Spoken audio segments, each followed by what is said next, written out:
Hi there, I'm Nyla. My sister took the entire family fortune, and I only have $1 left. Just one. And when I held it, she smirked and said, "Don't spend it all at once." They said it was fair, said I was always too independent to need help. But then came the dinner invites, the fake apologies, the lawsuits. They tried to steal my name, my business, my mind. How did it go from a missing inheritance to them launching a knockoff company behind my back? And why did my own mother post that I had abandoned the family when they were the ones who erased me? I sat in the stiff leather chair furthest from the oak conference table, arms crossed tightly over my chest, trying to keep my breathing even. The air in Mr. Harrington's office felt heavier than usual, like I was already being buried, and the will hadn't even been read yet. Across from me, Marla looked like she had stepped out of a fashion magazine. Crisp white blouse, diamond studs, face powdered and perfectly smug. Travis was scrolling on his phone, tapping the screen like he was annoyed to even be here. Our parents, Darlene and Everett, avoided eye contact altogether. Typical. Mr. Harrington cleared his throat and adjusted his glasses. As executor of the estate of Mr. Virgil Halston, I'll now read the contents of his last will and testament. I barely heard the words that came next. To Marla Halston, full ownership of the Prospect family residence, all remaining funds in the Halston Trust, and controlling shares of Halston and Company. No one looked surprised. To Travis Halston, $50,000 and the summer property in Naples. Travis let out a low whistle. Guess it's beach season, huh? And to Nyla Halston? I sat up slightly, heart flickering with the tiniest, most pathetic glimmer of hope. $1? I blinked. Mr. Harrington repeated himself like he was announcing a parking violation. $1, specifically. He held up a tiny white envelope. The testator left this with a note. Travis snorted. Don't spend it all in one place. Marla chuckled, crossing her legs and smiling like she'd won a game I didn't even know we were playing. I looked around the room, waiting, hoping for someone to say it was a mistake. No one spoke. Darlene stared at the wall like it wasn't happening. Everett adjusted his watch. Not a single word, not even a fake apology. I reached out, took the envelope, and slid the dollar into my coat pocket. It felt colder than metal should feel. No tears, no gasp, just a realization that buzzed under my skin like electricity. They really did it. They wiped me out of the family like I was just a footnote. I didn't say goodbye. I walked out and let the heavy door slam behind me. That night, I sat on my creaky futon in my South Louisville apartment, staring at that damn coin on the coffee table. I was still in my waitress uniform, the hem stained with coffee. I hadn't changed. I hadn't eaten. All I did was sit and try not to scream. A single dollar, not even a dollar, just enough to laugh in my face. And they did laugh. I remembered the way Marla's lips curled, the way Travis shook his head with amusement. I picked up the coin and whispered, "Don't spend it all at once." I wanted to hurl it through the wall. Instead, I slipped it into the drawer under my nightstand, somewhere next to expired coupons and my lease agreement. 2 weeks passed. I drowned myself in double shifts, cappuccinos in the morning, mop buckets at night. Life became a blur of sweat, sore feet, and fake smiles for rude customers. Then came the call. It was just past 8 p.m. I was reheating a bowl of cheap ramen, balancing it on one knee while checking invoices on my phone. The screen lit up with a name I hadn't seen in months. Mom, I almost didn't pick up. But curiosity is a strange thing. It doesn't die easily. "Hi, sweetheart," Darlene said, like she hadn't watched me be humiliated in front of a room full of people. I didn't say anything. "I was just thinking. It's been a while. We haven't sat down as a family in so long. I was wondering if you'd like to come for dinner." I leaned against the counter, eyeing the flickering light bulb in my ceiling. "Dinner? Just us. You, me, your siblings. Something simple. I miss you, honey." She sounded warm. Too warm. Like honey masking vinegar. "Why now?" I asked, before I could stop myself. There was a pause. Then the laugh I remembered from childhood, the one she used when she was pretending things were fine. No reason, just felt like the right time. I didn't say yes. I didn't say no either. I just mumbled something about being busy and hung up, and I felt that heat in my chest again. The kind that comes when you're not just angry, You're humiliated. They erased me from the will. Now they wanted to play nice? That phone call rattled something loose inside me. I started replaying every little moment I had buried under years of just trying to cope. Like Christmas, 10 years ago. Virgil had called us into the living room. Marla got a shiny new iPad wrapped in gold foil paper. Travis got cash. I got a worn-out dictionary. He didn't even wrap it. Virgil handed it to me like a burden and said, "Smart girls read. Use your brain, not your mouth." I smiled, said thank you, and watched Marla post a photo of her gift to Facebook with the caption, "Grandpa spoils me." I learned something that day. In this family, obedience was currency. Silence was gold, and I was always too loud. I stared at my phone again, thinking about that dinner invitation. I almost texted back. But then I imagined sitting across from them, pretending everything was okay, listening to their small talk while they acted like nothing had happened. "No," I typed. "Thanks for the invite, but I'm not available." That was it. I didn't owe them anything. Not forgiveness, not presents, not even conversation. And that dollar? It wasn't the end of something. It was the beginning of war. A week after the call, I stood in front of the house I once called home, questioning my sanity for showing up. The brick exterior hadn't changed, but the porch light flickering in the early evening gave it a haunted glow. I wasn't here for reconciliation. I was here because I needed to look them in the eye and see what the hell this really was. The front door creaked open before I even knocked. Darlene greeted me with a too-wide smile, apron still dusted with flour. "You're early, sweetheart. That's a nice surprise." I stepped inside, ignoring the floral scent that reminded me of funerals. "Didn't want to miss the show," I muttered. The dining room looked like it belonged in a magazine spread, table set perfectly, candles lit, napkins folded into fans. Too much effort for just family catching up. Everyone was already seated, Marla in her usual center stage spot, Travis twirling a wine glass, Everett reading something on his tablet like this was just another Tuesday. "Well, well," Marla said, setting down her fork. "The prodigal finally returns." "Let's not make it dramatic," Darlene chimed in. "It's just dinner." No, it wasn't. It was theater. And I was the only one who hadn't seen the script. I took my seat. The food was good. Of course it was. Marla made sure of that. She always believed quality food could cover up anything. Burn a bridge? Serve brisket? Commit character assassination? Pass the sweet tea? They talked about renovations, new shoes, Everett's golf scores. None of it aimed at me. Just noise to soften the ground. It wasn't until dessert, pecan pie, my least favorite, that Marla pulled a navy folder from under the table and laid it gently beside my plate. "Before you go," she said sweetly, "I just wanted to show you something we've been working on." I didn't open it right away, just stared at it like it might bite. "What is it?" I asked, voice flat. "A proposal," she said, tone syrupy. "For your business. We've seen what you're building. It's amazing, Nyla, truly. And we thought, why not help you scale it?" Travis added, "You're already doing the heavy lifting. We could take care of the back end, logistics, marketing, the boring stuff." Darlene nodded quickly.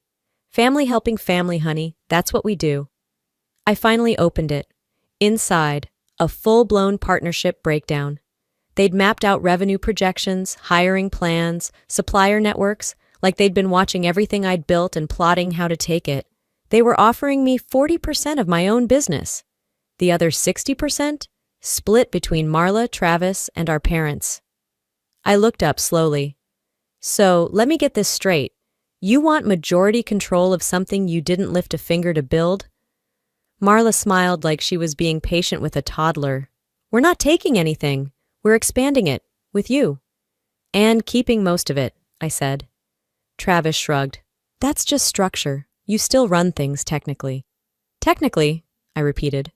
Everett finally looked up from his tablet. "You're being defensive. That's not how partnerships work. We all benefit.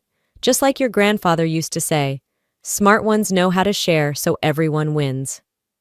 That line hit me in the chest. I remembered Grandpa saying those exact words. But he never meant them for me. He said them to Marla when she manipulated a school project and took credit for my work. He patted her head and said, "See? You know how to win without fighting."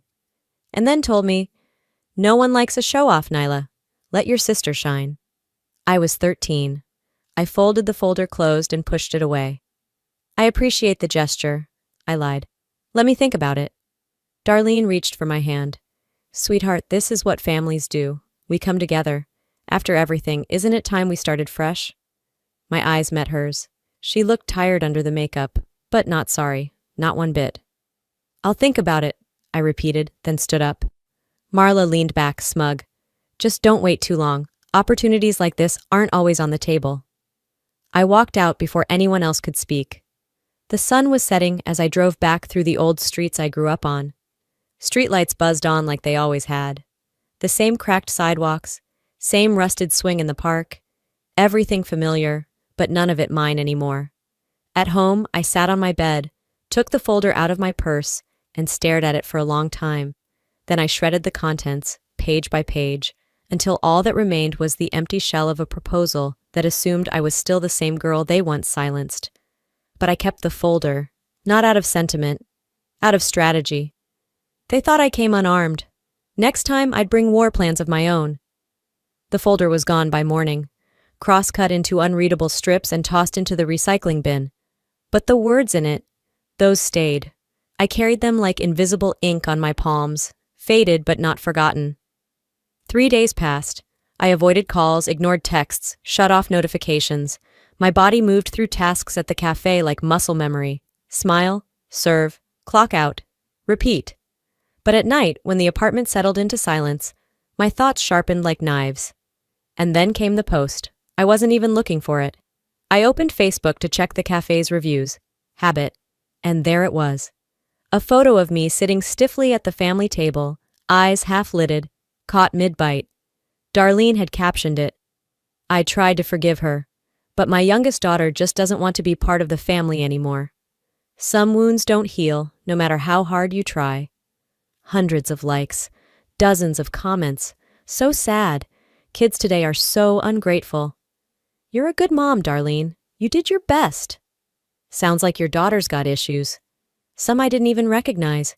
Distant relatives, women from church, old neighbors, strangers.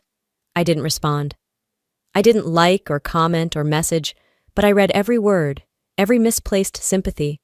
And for the first time in a long while, I felt truly alone. My mother had painted me as unloving, ungrateful, unstable. And the world bought it. Because the world loves a mother's pain. Never mind if it's staged. I shut my laptop and leaned back into the couch cushions, staring at the cracks in the ceiling that looked more prominent than last week.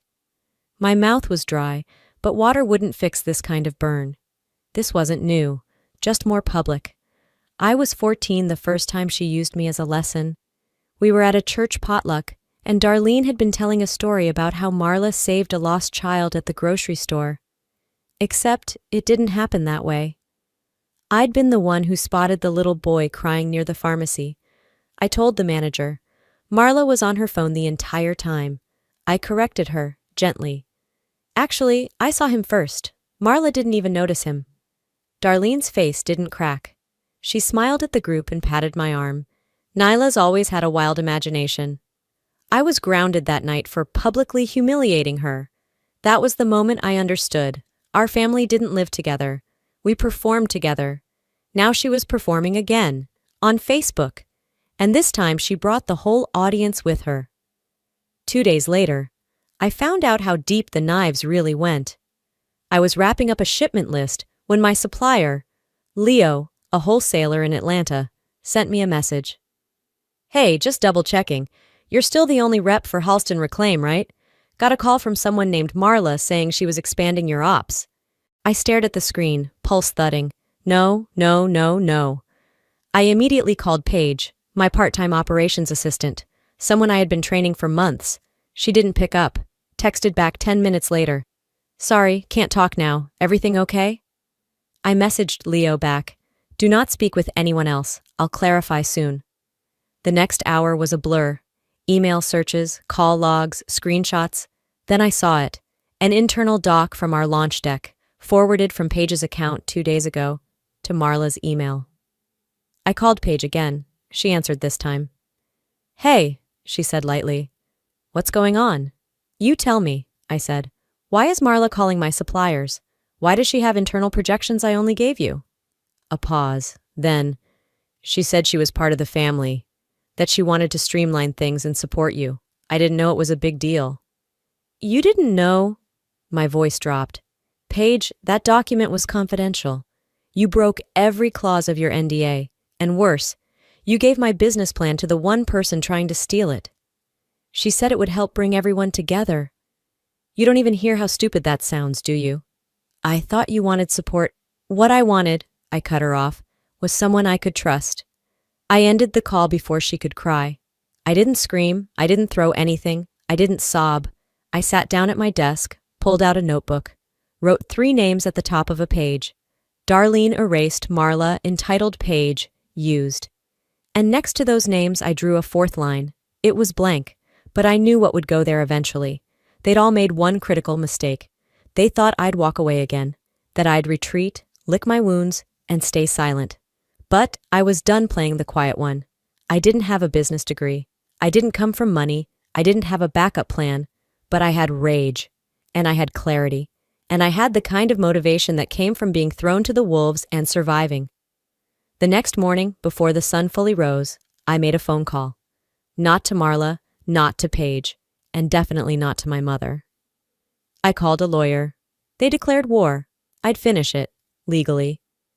5 days after the lawyer call, I was back at the shop, reviewing restock invoices and checking packaging slips when the chime above the front door rang. I glanced up, expecting a customer. Instead, there she was, Marla, dressed in soft blue cashmere, sunglasses still perched on her head like she'd just come from a brunch she didn't pay for. She didn't announce herself, just walked in like she owned the place, like this was her turf. I thought I'd stop by, she said with a smile too smooth to trust. You know, sister to sister. I didn't move from behind the counter. You're not on the schedule. She laughed, unbothered. I just wanted to talk, face to face, not through lawyers or texts, just talk. I didn't offer her a seat. She didn't wait for one. I've been thinking, she said, leaning lightly on the glass case of restored handbags. What you've built here, it's impressive, Nyla. Honestly, I don't say that enough. You don't say it at all, I replied, already tired of her voice. She ignored that. You're brilliant at the front-facing stuff, branding, visuals, sourcing. But I know back-end. I've run events, coordinated deals, handled budgets. You don't have to burn yourself out doing everything. Here it comes. You handle the creative, she continued. Let me deal with the business stuff. I already talked to some suppliers. I know how to get margins tighter. We can scale faster if we just streamline. I raised an eyebrow. Streamline? She nodded. Give me access to your books, your platforms, the vendor contracts. Let me take that pressure off your plate. You can breathe again. So that was the pitch. Smile while you take over. I stepped out from behind the counter, arms crossed. Okay, I've got questions. Marla blinked. Sure, go ahead. Who handles risk liability in your plan? I asked. She paused. We'd work that out together, I assume. You assume wrong. She tried to smile. Look, I'm just trying to help. Okay, who owns the infrastructure? The storefront, the website, the inventory software? Who gets that in writing? Her lips thinned. Nyla, it doesn't need to be that complicated. We're family. No, I said, my voice calm and ice cold. We're competitors. She stared at me, mask slipping. For a second I saw it, the control freak behind the designer perfume. We're not in business, Marla, I said, eyes locked on hers. We're in opposition. She stood straighter, tucking her hair behind one ear. You're making this harder than it needs to be. Funny, I said. That's what Paige said before she handed you my business. Marla opened her mouth to speak, but I'd already turned toward the back office. The conversation was over. 2 days later, a courier knocked at my apartment door. Manila envelope, firm seal, my name handwritten in formal script. Inside was a letter, on the stationery of a local law firm. The return address? Everett Halston. I read it twice. We understand recent misunderstandings have created unfortunate strain. Family matters are best resolved within the family. We invite you to return to open communication. No more escalations. Let's avoid embarrassment for all parties. We extend this with peace. It wasn't signed with love, just Darlene and Everett Halston. It looked like an olive branch, but it smelled like threat. They wanted me to drop legal action, quietly, without fuss. No headlines, no lawyers, no trace. Peace. The kind that always meant surrender. I folded the letter, placed it on my desk, and opened my laptop. I called my attorney. We're moving forward. He hesitated. Are you sure? This could get messy. There's no precedent for family business splits this personal. I'm not trying to set a precedent, I said. I'm trying to build walls. He nodded on the other end. Okay, then we go all the way. Trademark separation, entity registration, financial firewalls. Yes, I said. Everything under my name, every account, every supplier, every digital asset. And if they challenge ownership of anything? We fight, I replied. Legally, ethically, professionally, and I want it airtight. This wasn't just defense anymore. This was declaration. They'd tried to take the one thing I created without them. Now I was building it into something no one could touch. By the next morning, I'd filed ownership of the company name federally, claimed digital trademarks, applied for exclusive vendor agreements. Every contract now included a clause, no third-party family affiliation. I walked into my shop like I'd walked into a fortress. The line was drawn. They thought I'd crumble under pressure, that I'd back down if they smiled hard enough, wrapped their control in love, painted poison as partnership. But they'd miscalculated again, because now I knew my worth, and I was done asking for permission to defend it. The envelope was thick, ivory, and perfumed. That's how I knew it was a trap. It arrived Thursday morning by courier, tucked into the metal mailbox outside my shop. No handwritten note this time, just a printed card that read, Family dinner, a moment of reflection and resolution. Location, Rossetti's. Private room, 7 p.m. Friday signed, Darlene, Everett, Marla, and Travis. A signature block, like they were executives on a board, not blood. I stared at it for a while, then placed it flat on the counter next to my laptop. That's when I caught my reflection in the shop window. Shoulders back, jaw tight, a woman already done with apologies. I didn't call to confirm, didn't text to decline. I just showed up the next evening wearing all black and my court heels. I wasn't dressing for closure. I was dressing for combat. Rossetti's was the kind of place people picked when they wanted to pretend they hadn't burned bridges. Candles on every table. Waitstaff who whispered. A room so quiet you could hear the silverware breathe. They were already seated when I arrived. Darlene wore pearls. Everett looked like he'd stepped off a golf course. Travis scrolled on his phone like he was bored. And Marla? She stood as I entered, arms outstretched like this was a family reunion. Thanks for coming, she said, voice all frosting. I didn't come for dessert, I replied, sitting down and laying my phone face up on the table. We barely made it through drinks before the real reason revealed itself. Marla reached into her designer tote and pulled out a thick folder. She slid it across the table toward me. This is a formal proposal, she said smoothly, to restructure the business, legally and fairly. I didn't touch it, she continued. You'd retain 40% ownership. The rest would be shared between the family. That way there's no division. It's all in-house. In-house? I echoed. I live alone, and I built this alone. Everett leaned forward, his tone shifting from casual to calculated. Honey, nobody's trying to take anything from you. This is just a way to keep things professional, stable. Travis finally looked up from his phone. Honestly, Nyla, this is a good deal. We're offering you protection. Without us, you'll hit walls you don't even see coming. I reached down, unlocked my phone, and tapped record. I'm not here to cooperate, I said clearly. I'm here to document. That made them shift. Darlene coughed into her napkin. Everett's mouth tensed. Marla's fake smile cracked just enough to reveal the steel underneath. You're recording us? She asked, voice sharp. You're sitting in front of me with a lawyer and a pre-signed contract, I answered. And you want me to just trust you? Everett sat back. No need to get hostile. You ambushed me in a restaurant, I said. You want hostility? Keep pushing. No one said a word for a few seconds. The clink of glasses at the table beside us was the only sound. Then I stood, picked up the folder, and tucked it under my arm. Not to read, but to have evidence. Next time you want to screw me over, I said. At least do it somewhere with better lighting. I left before dessert. That night, back in my apartment, I scanned every page of the contract. The language was strategic, loaded with loopholes. One clause even granted Marla control over vendor disputes. Another gave Travis veto rights over budget expenses. They hadn't invited me to dinner. They had tried to stage a boardroom coup. The next morning, an email hit my inbox from James Cole. Subject: concerning developments. He was my largest investor, an early believer who backed me when all I had was product photos and fire. I'm hearing things, his email read. Is there trouble internally? Let's talk. My chest seized for half a second. If I lost him, I'd lose everything.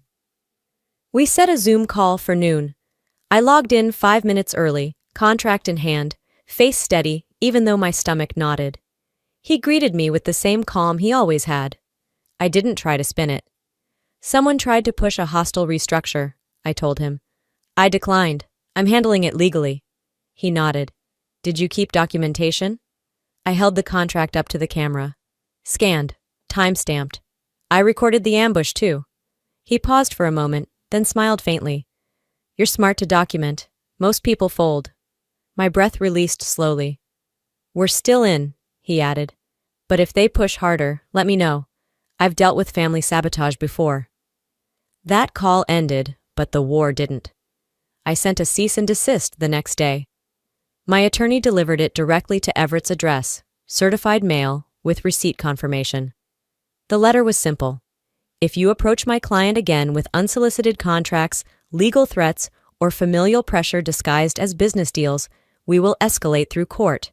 Any future contact must go through legal counsel. I signed it myself. They hadn't just crossed the line, they'd tried to pretend it didn't exist. But now it was painted in bold. They wanted my business, my effort, my voice.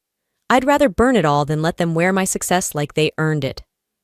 I was organizing inventory when the email pinged. Subject line: urgent trademark alert. My stomach tightened. It was from Leland, my attorney. A company had been registered in Kentucky 3 days prior, using a name nearly identical to mine. Just one extra vowel in the middle, but the font, the color palette, the logo? Copy-paste. Down to the way the slogan curled beneath the header. I clicked through the public registry. The owner was listed as Travis Dalton. Travis, not Marla, not even Darlene. Travis, the one who once forgot his own password 3 times in a row while trying to set up his fantasy football league. That Travis now had a mirror copy of my brand live online. I didn't call, I didn't text, I didn't cry. I printed the documentation and scheduled an emergency consult with Leland for that afternoon. By the time I got home, my phone had already started to buzz. Not texts, notifications, comments, tags, confused customers. One said, "Is this you? I ordered your wellness bundle, but the stuff I got looks like it came from a gas station. What happened?" Another, "Love your message, but this new packaging is terrible. Quality dropped hard. You okay?" And then the worst one, "Looks like Nyla sold out just like the rest of them. Another authentic brand gone corporate." I felt the heat rise under my skin. Not from embarrassment, but from clarity. This wasn't just sabotage. It was identity theft with glitter on top. 2 days later, the phone rang again. This time it was Rachel. She'd been one of my most loyal buyers since year 1. Left me thoughtful reviews, sent me emails just to say thank you. Her voice now? Cautious, cold. "I filed a complaint with the BBB," she said. "I didn't want to, but my package arrived torn, with broken bottles. The label said your name." I sat down at the kitchen table. "It wasn't me," I said quietly. She paused. "What do you mean?" I explained. I walked her through what happened, step by step. She didn't interrupt once, just breathed through the line like someone trying to come to terms with something ugly. After a beat, she said, "I believed in you, Nyla. I defended you." "I know, and that's why this hurts." A pause, then, "I'll fix it." She didn't owe me that, but she did it anyway. That night, she posted a video, face bare, voice raw. "I thought Nyla changed. Turns out her family tried to impersonate her business. I was wrong, and I'm sorry." The video went viral within hours. My inbox flipped, the narrative flipped, but the damage still lingered. I had lost trust. Revenue dipped. My heart pounded like I'd run a marathon. I didn't sleep. I strategized. By morning, Leland had filed an emergency trademark injunction. 3 days later, I called a press conference. Small, just a rented room, a backdrop with my logo, and a podium that wobbled slightly to the left. I stood behind it wearing my real name on my chest, embroidered in navy across a white blouse. The original. "This brand wasn't inherited," I began, voice steady. "It was built. It wasn't handed to me. It was carved. Through late nights, rejections, and a single dollar left behind like a joke." I took a breath, looked straight into the cameras. I didn't license my identity to anyone. I didn't authorize clones. This is my story. My hands, my legacy. If anyone tries to steal that again, family or not, there will be consequences. By nightfall, my follower count doubled. So did the hate mail. But that was fine, because now everyone knew. The line wasn't blurry anymore. It was bold, legal, permanent. They wanted my face on their knockoff. Instead, they handed me the platform I never asked for, but would use like a blade. I didn't start this war, but I'd make sure I was the one who ended it, on my terms. 1 week after the press conference, I woke up to another email from Leland. Subject: "We have a bigger problem." He'd attached a screenshot of a new business registration under the name Nyla Wellness Collective. The site was live, same layout, same product names. They even listed fake bios for team members, down to a fictional founder's journey that sounded eerily like mine, just stripped of truth. Registered by Everett, my own father, filed under a family trust. The audacity knocked the breath out of me. I scrolled through the cloned website in disbelief. They'd even duplicated my product descriptions, word for word. The same lavender oil recipe I wrote on a napkin 2 years ago was now their heritage blend. It wasn't identity theft, it was a hostile takeover. By lunchtime, my inbox was swamped. Customers were confused, distributors unsure which platform was official. Some had placed orders through the wrong site and complained about missing shipments. I spent the afternoon drafting a full list of similarities for Leland. This wasn't just a nuisance, it was fraud dressed in a family name. Then came the blow I didn't see coming. That evening, a friend from high school messaged me a screenshot of a post from a local gossip account, the kind that loved whispers more than facts. Insider sources say Louisville entrepreneur ND is being quietly replaced due to unstable behavior. Bipolar episodes cited as cause, family stepping in for damage control. It wasn't just character assassination. It was deeply personal, weaponized stigma, and of course, no one signed their name. But the timing, the phrasing, the vague family source? I knew exactly where it came from. Marla's Instagram had a new story up. Her sipping tea with the caption, "Sometimes silence is best when someone's unraveling." I didn't cry. I didn't scream. I shut my laptop, stood in the middle of my apartment, and breathed until the walls stopped spinning. Because this was no longer about money. It was about erasure. They were trying to rewrite me out of my own creation, frame me as unstable, replace me with a version of myself they could control. And it was working. My follower count dipped. Affiliate partners paused contracts. One customer DM'd me, "Are you okay? I'm worried. Should I still buy from your shop?" I didn't know how to answer. Later that week, Travis tweeted something cryptic. "It's heartbreaking when you try to help someone and they just self-destruct." The next day, a post from my aunt. "Families aren't perfect, but lies hurt more than love ever could." They were orchestrating a campaign, a slow bleed. So I did what they never expected. I gathered my people, Leland, my assistant Clarissa, and Mel, my PR consultant, and laid it out flat. This is no longer about protecting the brand. This is about protecting me. We drew up a 4-phase legal strike, restraining orders against Everett and Marla for business interference, trademark infringement suit, defamation countersuit citing the gossip article, a formal petition to Google and Shopify to take down the fake site. Then I did something harder. I sat in the dark that night, phone turned off, and let the silence in. No music, no TV, just me and the mess. And I finally cried. Not because I felt weak, but because I felt clear. Clear about what I'd lost, and what I wasn't willing to lose again. The next morning, I put on my blazer. Not for a meeting, but because it made me feel unshakable. I walked into my office and sent out a press release under my full name. Nyla Dalton takes legal action to protect her business and identity. Attempts to discredit her mental health are both false and malicious. Her legal team is pursuing every avenue available to hold the offenders accountable. I posted the statement to my socials. Then I looked into the camera and filmed a direct video. I've been called difficult, dramatic, emotional, and now unstable. What I am is clear-headed, resilient, and very much still here. You don't get to erase me, not now, not ever. It went viral in under 48 hours. And so did the backlash. People chose sides. My inbox turned into a war zone. But now? Now I was the one drawing the map. They wanted me gone. They wanted me quiet. But now I want them exposed. I wasn't even surprised when the Dropbox link came through.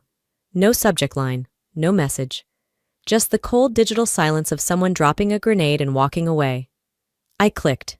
It was audio, grainy but clear. Travis's voice laughing. She thinks her brand means something. She's just lucky, stupid lucky. A pause.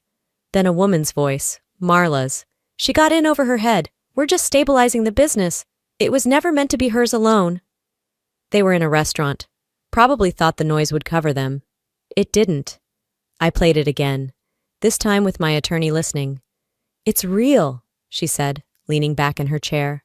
Legally admissible. I sat very still. My fingers were trembling, but not from fear. They'd spent weeks trying to smear me as unstable, erratic, unfit. Now, they'd just handed me the matchbox. Later that night, I texted someone I hadn't spoken to in over a year, Caitlin, a business journalist who ran one of the most respected podcasts in Kentucky. Got something for you? It's big, it's personal, and I'm finally ready. We met 2 days later in her studio. No camera crew, just 2 mics and honesty. For 30 minutes, I told the entire story. The dollar inheritance, the forced dinner ambush, the trademark theft, the mental health rumors, and then the audio. I built this from scratch, I said into the mic, voice steady. They didn't just try to take it, they tried to unwrite me. Caitlin sat in silence for a beat before whispering, "Damn." She published the episode that same evening. By sunrise, it had over 200,000 plays. By noon, my inbox was a war zone again, but this time, it wasn't filled with suspicion. It was solidarity. I stand with Nyla. Family isn't ownership. $1 start.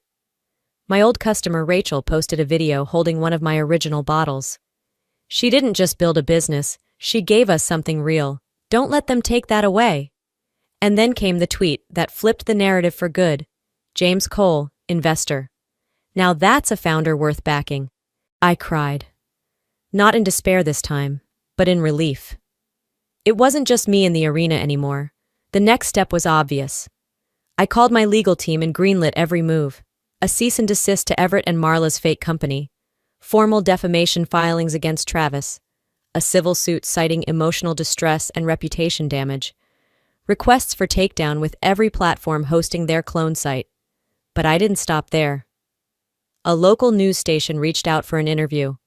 We'd love to give you a platform, Nyla, the producer said. But we'll need to blur names and faces for privacy. No, I told her. They didn't blur their attacks. I won't blur my truth. We filmed in my store. No makeup team, no PR script, just me and the camera. I looked straight into the lens. They threw dirt on my name, I said. But here's the thing about dirt. It doesn't bury truth, it buries lies. And that audio? We played it, in full. No bleeping, no editing. The segment ran during prime time. It hit hard. That night I saw the video being reshared across LinkedIn, Facebook, even TikTok. And for the first time in weeks, I slept through the night. Not because it was over, but because I had pulled the mask off every lie they'd thrown at me. They wanted to cover me in shame. But it was their masks that just caught fire. 2 weeks passed. The noise didn't stop immediately, but the power behind it did. First came the court's decision. The fake company my father registered dissolved. The judge called it a deliberate act of brand sabotage. Next came Travis, who, I later learned, tried to dodge the injunction. He was fined heavily, then referred to the state attorney's office for intellectual property fraud. His smug grin was nowhere to be seen the last time he walked into court. Marla, meanwhile, had been sitting on the board of a local eco-brand. Not anymore. They issued a press release the same morning my podcast hit national charts. We value integrity. Effective today, Marla Emerson is no longer affiliated with our company. My phone buzzed with a message from an unknown number. Just one sentence. I never thought you'd actually go through with it. I didn't reply. They knew who they were. As for my parents, they went silent, at least in public. No more passive-aggressive Facebook posts, no cryptic tweets, just quiet. But behind the scenes, something stirred. A week later, a courier delivered a padded envelope to my store. No return address, just my name and handwriting I hadn't seen in years. Inside was a short letter from my mother, the real kind. No legalese, no threats. Just this. We hurt you. I hurt you. If the day comes when you're ready to talk, I'll be here. There was no apology for the will, no mention of the smear campaign. But for the first time, I felt something real behind her words. I didn't write back.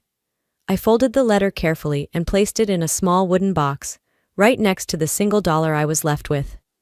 My legacy didn't start with rage. It started with rejection. It grew from silence, from the cold shoulder, from every dinner where I sat 3 seats too far away, from every gift that reminded me I was the afterthought. But it blossomed in the fire they lit to destroy me. I opened my 3rd storefront that Friday. Nothing big, no balloons or ribbon-cutting ceremony, just clean windows, soft jazz through the speakers, and the smell of lavender soap. Customers showed up with flowers. A few cried. One handed me a letter she had tucked inside her tote. You made me believe I could start over again, too. R.C. I read it 5 times. I placed it in the same wooden box. That box was now heavier than any check they could have given me. A local journalist called me a symbol of modern resilience. But that's not how I saw it. I didn't feel powerful, or wise, or heroic. I just felt here, still building, still mine. And maybe that was the greatest piece I could ask for. Business was good. My name, my real name, was now federally protected, legally bound, and publicly backed. I'd lost family, but I'd gained something harder to fake. Freedom. Not the kind that shouts or throws punches. The kind that sits in a quiet shop on a Tuesday morning and lets the sunlight in without flinching. I don't know if I'll ever respond to that letter. Maybe one day. Maybe never. Forgiveness, I've learned, doesn't always come with a table set for 2.